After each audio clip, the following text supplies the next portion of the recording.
Welcome to the channel. For me, I'm in the field of UX design, user experience design, and a lot of people ask me, like, how did I get into this field? Because, maybe because for a long time there weren't any formal degree options to major in UX, and then the boot camps for UX didn't start emerging for a while either.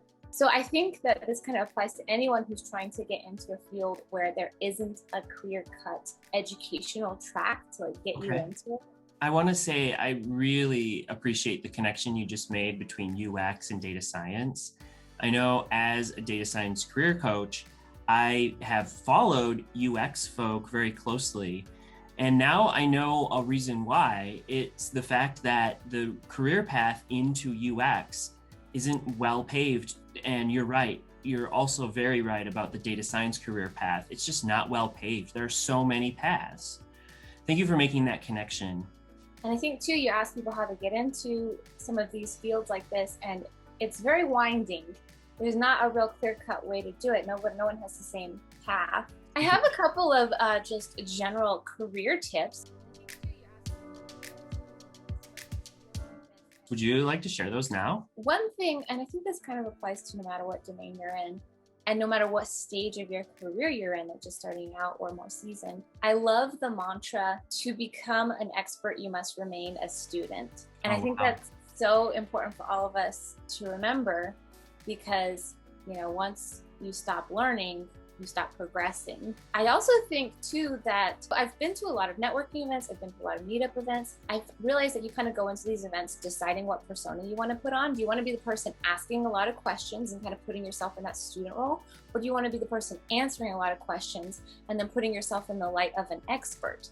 And it's like, oh, which one am I going to be today, And it took me a while to realize this, but you should be both, and you can be both, and that's okay. Ask questions and answer questions. My other piece of advice kind of relates to that. It's don't ask permission to be what you want to be, just be it. So if you want to be a DJ, don't tell people, oh, I'm working on my music mixing skills, I'm working to become a DJ. Just tell them, I'm a DJ, I can play at your next party. So whatever your field is, right? I think that's another thing I've kind of learned over the years is be confident and just say what you are. And the more people you tell, if you are trying to get a job in data science and you tell more people, I'm a data scientist, I'm looking for a role. And then they'll tell somebody and they'll tell somebody, and then all of a sudden it'll get back to you, somebody looking for a data science role. And then there you have a foot in the door. That door's opened up for you. So, be humble, but of course be confident. And it's just like being an expert and a student at the same time. I love this advice. And I know that sometimes folks are reluctant to say that they are a data scientist.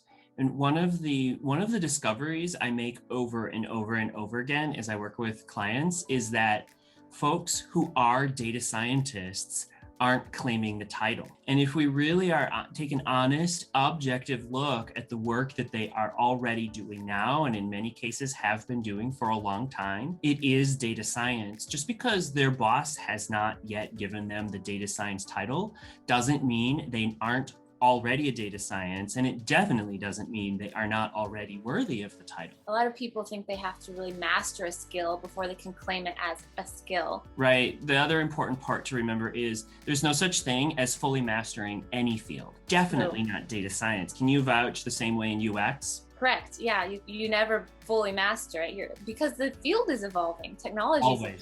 Always changing. Yeah, anybody who ever says they are a complete full master of any field is not being honest with you, unfortunately. For better or worse, that's the way it goes. I can't wait to have this online. Thank you very much, and thanks for having me. You're welcome. I hope you learned something, I hope you had a little bit of fun, and I look forward to seeing you in another video. Don't forget, you're more ready than you think you are. Hit subscribe, check out these other videos, and let's connect. I look forward to being in touch.